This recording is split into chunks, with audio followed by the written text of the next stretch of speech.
Good morning, everyone. Good morning, Ranit. Thanks for being with us. So before we start talking about Project Debater, we actually have a little clip so we can see the system in action. So Ranit, can you tell us a little bit of background about what we're about to watch? Right, so IBM Research has this very nice tradition of grand challenges.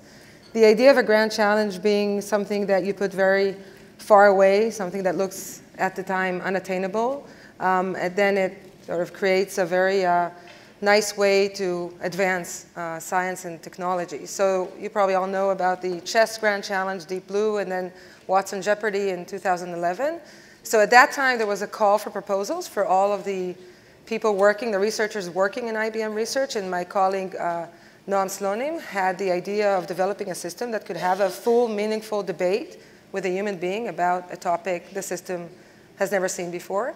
And this is actually what happened. This has been 6 years in development. And in June in San Francisco, we had a first kind of a small exposure only to journalists. We had 2 live debates, again, on topics the system didn't train on, and we can talk about it later, how do we do that. I personally joined the project 3 years ago as the manager, the global manager of the team working on the project, and together with Noam, we lead this. So what you're going to see is a piece of debate which is kind of long. It's a 4 minutes opening talk for each of the sides, so the government is supporting the motion, what's called a motion and debate, and then the opposition has 4 minutes, then there's 4 minutes each side for rebuttal, and 2 minutes for summary. So we're going to see just, I think, 1 minute, the 60 seconds piece of that debate that happened in June. Okay, let's take a look. Space exploration would help the economy and national security. It is key to a vibrant economy. It will bring significant economic development, creating more jobs in an exploding industry that will include tourism, mining, and colonization. It is a long-term driver for innovation and strengthening international cooperation on an all-inclusive basis and creating new opportunities for addressing global challenges. If I may put it a bit differently, subsidizing space exploration is like investing in really good tires. It may not be fun to spend the extra money, but ultimately you know both you and everyone else on the road will be better off. Okay. So what you don't get to see in that clip is that there was a debate. Yes. Between that was the against the Israeli national debate champion. Yes. So of course, my first question is, who won?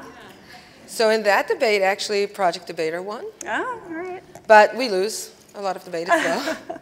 And I think it's very important to note that winning a debate, first of all, it's a very subjective matter. Mm-hmm. So the way we measure it is we ask the audience before the debate what's their stance regarding the debate motion, and after the debate, and the side that wins is the side that pulls more people towards their side. Yep. But this is actually interesting because this grand challenge is very different from past grand challenges in the sense that it is subjective, mm-hmm. and you don't really know what the score is, and you know, for AI to be able to be active in this kind of subjective, murky, gray area of human experience is where we're trying to take it.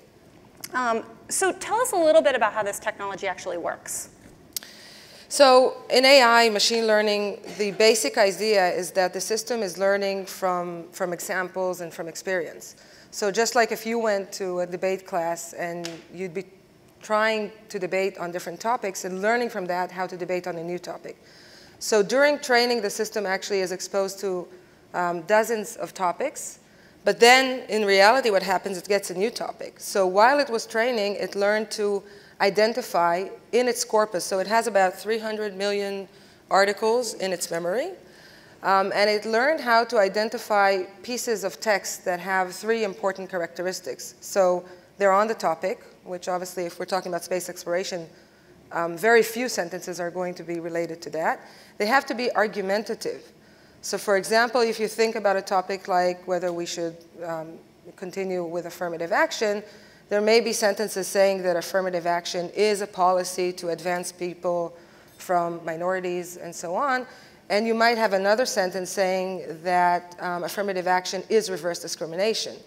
So I think for you, it's very easy to say that the first sentence is not a very good argument in a debate, while the second one is a good argument. So it has to identify what are argumentative pieces of text, and also what is their stance, because it doesn't want to argue, obviously, for the other side. Right. So that's one component of the system. Then what it does is it understands what are the redundancies. So there may be a lot of different pieces of text that are saying sort of the same thing, and you don't want to say it all. So it would do that, and it would find the representative, the best sentence out of those.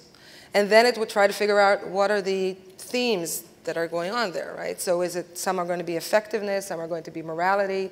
So all of this is happening automatic, and that way it organizes the speech, and it is able to say, I'm going to talk about 3 issues, right? And it's going to tell us those themes. Then there's another component of the system that is more related to what we call modeling human dilemma, which is we have principled arguments when we debate. Like okay. When is the right time for the government to... So a moral argument. Moral, or things like, would it create a black market? It's coercion the right thing to do? And it takes those arguments, and of course it has to listen to the opponent, figure out what he's saying or she's saying, and rebuttal. So a lot of these things happen at once. Right. And right now this is experimental technology, yes. But I imagine the idea for IBM is that eventually this is used in the real world, right. or parts of its technology at least. So talk a little bit about how you think that might happen in the future. Right, so as you said, the idea of a grand challenge is to really put forth a research objective that allows you to develop technology. If you think about the underlying technology, I think what is very easy to see as the very natural use case is decision making. Because when we want to make decisions, what we usually do is we weigh the pros and cons of that decision. And if you have a system that doesn't just search for relevant documents, but actually organizes content from vast amount of information in a way that brings you the pros and the cons, you can make decisions. And it could be, personal decisions, it could be financial, you could be preparing for a legal case and looking into vast amounts of prior cases, and so on. There is another kind of use case that we're looking into as a possibility, which is education, because if you think of those systems, they can help develop critical thinking. You have something you can look at, what is a high-quality argument, how do you evaluate arguments, how do you organize a narrative, and so on. But as you say, this is still research, and in the near future, hopefully, we'll start developing those.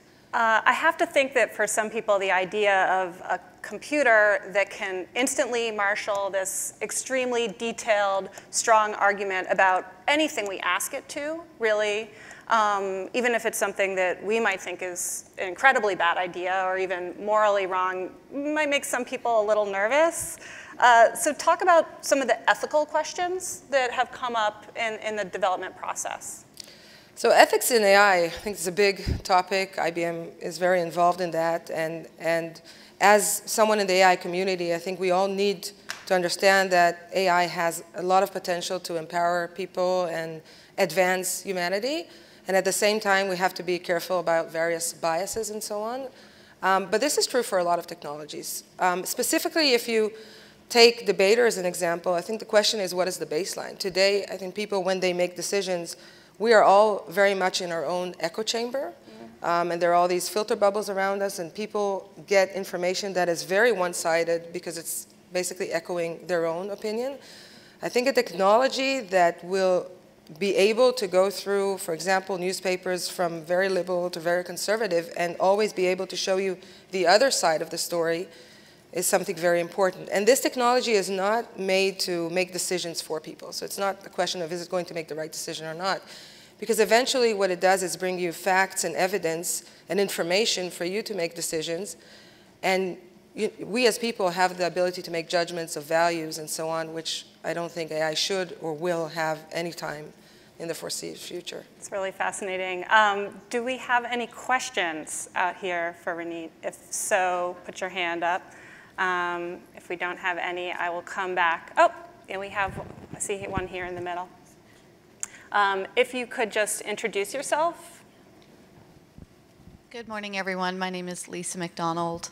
Just a question. Thank you for bringing up AI and ethics. We're embarking on work to define an ethical framework for the use of AI in our organization, and I'm wondering if you can offer some tips on where to get started. That's a difficult question. So I'm not the expert on that, but there are experts in IBM. For example, IBM, one one example of what IBM is doing in terms of trust in AI is developing algorithms that look for bias in all the process of developing an AI-powered system. So you can think of bias, as we've all heard, in the data of the training. If you have bias in the data that you train an AI system, you're going to have probably bias in the output. So you can check for that bias and then correct your data. You can check for bias in your training algorithm, and you can check for bias in your output. So these kind of algorithms that are helping regulate AI are already out there, and we can talk offline about what they are. But people are looking into that very seriously. One thing you mentioned is that AI and Project Debater learn by making mistakes and having them corrected. So can you tell us a little bit about maybe a mistake that the system has made that tells you something interesting about what its weaknesses are? Right. So for example, just quite recently we introduced the capability in the system, we taught it, so to speak, on when it's debating something, a lot of the times it's a good idea to say something about the natural alternative. So if you're debating whether we should have a multi-party system, then naturally if you are for a multi-party system, you might want to say something about the cons of a two-party system. So the system has to, our system has to predict the alternative, right? So one of the things it's done is when it had to discuss global warming in the training set, it said, a welcome alternative to global warming is global cooling, which obviously is not a welcome alternative. So you figure out why this is happening, and then you can correct the algorithm by retraining it in order not to make such a mistake. Okay. Another one of its sort of rhetorical devices that we didn't get to see in the video, unfortunately, is that it makes jokes. Which I hope if you don't mind that also they're like really corny, like computer dad jokes. Of course, we're all geeks. So why did you decide that that was something you should teach the system to do? So you listen, you had 60 seconds, but we want people to be engaged, and it should be a fun experience to watch a debate. And as I said, the total is 20, 25 minutes. So having jokes is something we all like hearing. So that's really kind of an entertainment kind of idea. And it's important to say the computer does not make up jokes. So I don't either usually. There are two types of people, those that make up jokes and those that have a bank of jokes. So they heard in the past, right? So that's the type Debater has. It has a bank of jokes, but it does have to learn. It has dozens of jokes in its memory. What it is learning is when is the right time to use a joke. It's not always tactful. It might make a joke about children, and then it talks about bad things happening to children. So it's and the jokes are on purpose. Kind of this computer, I'm not going to. It makes my blood. If I had blood, it would boil or something of that sort. Because we wanted people to know this is a computer system. We are trying to show how computers and humans interact rather than develop a computer that beats a human being. That's really not the point of it. So it's not a Turing test or anything like that. So we actually wanted to have a persona that is of a computer system. I have one last quick question for you, which is that Debater speaks in a woman's voice, of course, which we see Alexa and Siri. We're getting used to this. Why a female voice, not a male voice? So I'm going to disappoint you. We didn't choose a female voice. We had talents coming in, both male and female, to see who had the most expressive and voice, their sound experts. And the talent that won was a woman. I think it's by chance, but who knows? Who knows? All right. Thank you so much, Ranit. Thank you.